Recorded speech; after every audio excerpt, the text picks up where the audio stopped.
China గత కొన్నేళ్లుగా అధునాతన టెక్నాలజీ అభివృద్ధిలో గణనీయమైన పురోగతి సాధించింది.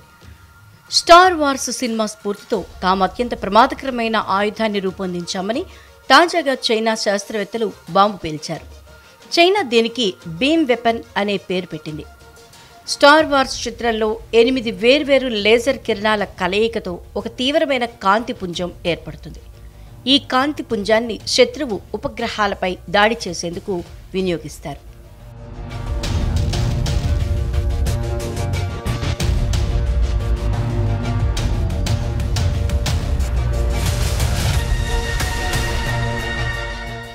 ఈ అత్యంత శక్తివంతమైన కాంతి పుంజం భూకక్షలో పరిభ్రమించే శాటిలైట్లను నాశనం చేయగలదు. ఇదొక లేజర్ వెపన్. సరిగ్గా ఇలాంటి పవర్ఫుల్ ఆయుధాన్నే చైనా తయారు చేసింది. ఉపగ్రహాల్లోని ఎలక్ట్రానిక్ వ్యవస్థలను క్షణాల్లో నిర్వీర్యం చేస్తుంది బీమ్ వెపన్. లేజర్ కిరణాలను నియంత్రిస్తూ వాటిని ఎక్కుపెట్టడం అంత తేలికైన ప్రక్రియ కాదని శాస్త్రవేత్తలు తెలిపారు. సౌత్ చైనా మార్నింగ్ పోస్ట్ వివరాల ప్రకారం మైక్రోవేవ్ బీమ్ ఆయుధాన్ని వినియోగించేందుకు 7 వాహనాలు అవసరమవుతాయి.